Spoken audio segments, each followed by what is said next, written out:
Welcome to this explainer. Today, we're diving into something that is literally going to shatter how you think about human biology.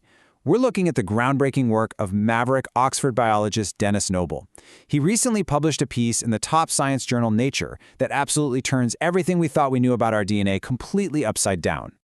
For decades now, we've all kind of just accepted these ideas popularized by evolutionary biologists like Richard Dawkins. The selfish gene concept? It basically portrays our genome as the ultimate dictator of our existence, a literal book of life that creates us, body and mind. But what if your DNA isn't actually the blueprint of your destiny? What if it's really just raw material waiting for instructions?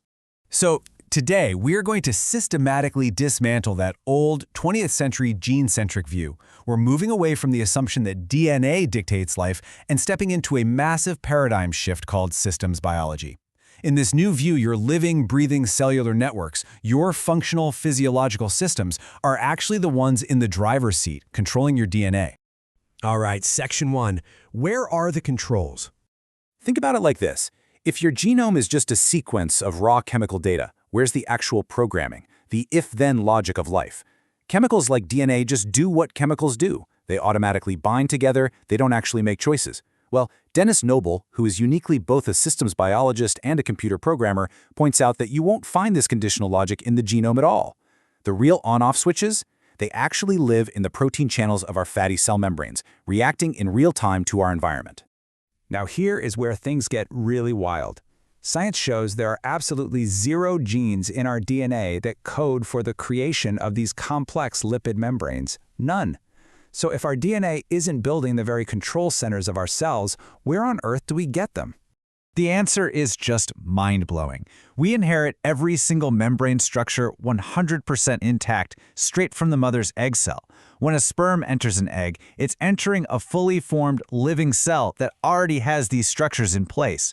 So that whole sci-fi idea of recreating a human 10,000 years from now using just a strand of preserved DNA? Yeah, biologically impossible. You would literally need the mother's original egg cell too. Moving on to Section 2, shattering 4 biological dogmas. To really wrap our heads around this paradigm shift, we've got to break down some deeply ingrained assumptions. For a long time, modern biology has leaned on 4 main pillars that basically treat DNA like this flawless, untouchable, independent dictator.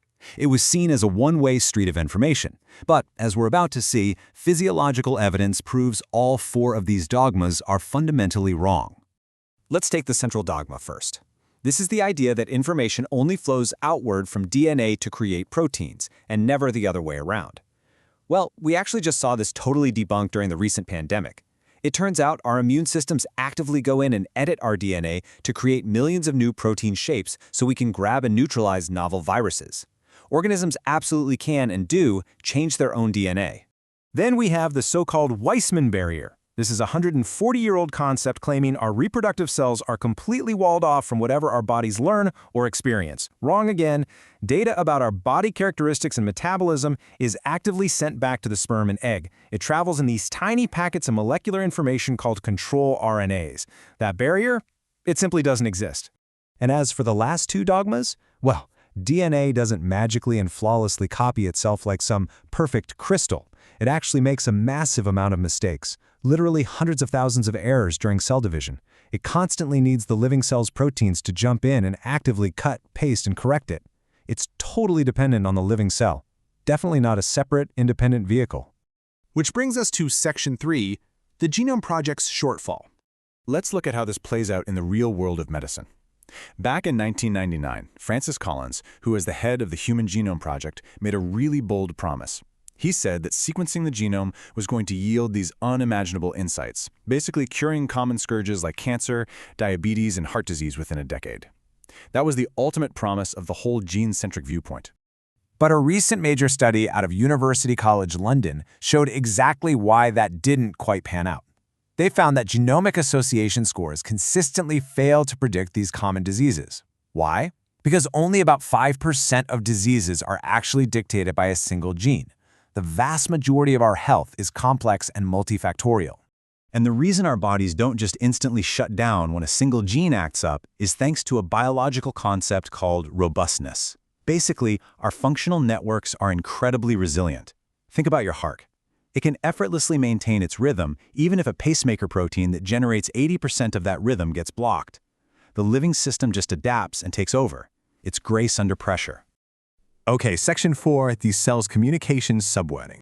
So if DNA isn't driving the car, how exactly does the living cell communicate with the genome so incredibly fast? To really grasp the scale here, imagine a single DNA nucleotide is the size of your fist. At that scale, the living cell would be the size of the entire United Kingdom.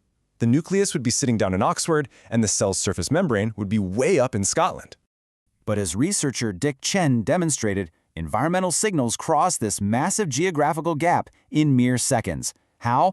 Through an incredible microscopic subway system made of tubulin threads. It goes like this. Calcium enters the cell surface, a messenger attaches to a molecular motor, and it literally rides this tubulin thread all the way down to the nucleus to directly control the required gene. It is a highly coordinated physiological high-speed transit system. Finally, Section 5, the future of biology. Understanding these functional networks isn't just some quirky biological trivia. This is literally the future of medical science and treating complex diseases of aging. In fact, Professor Noble boldly predicts that there's a Nobel Prize waiting for whoever figures out exactly how our immune and nervous systems use these tubulent subway pathways to actively edit our DNA based on our social and environmental interactions. Mapping this dynamic network is the absolute frontier. Which leaves us with a pretty profound realization to take away from this explainer today. If our DNA doesn't actually control us, but instead our living, breathing, adaptive cellular networks control our DNA based on how we interact with the world, then what truly makes us alive? It's clearly not just the chemical code we carry. It's the dynamic system that animates it. Thanks for joining me, and keep questioning the foundations.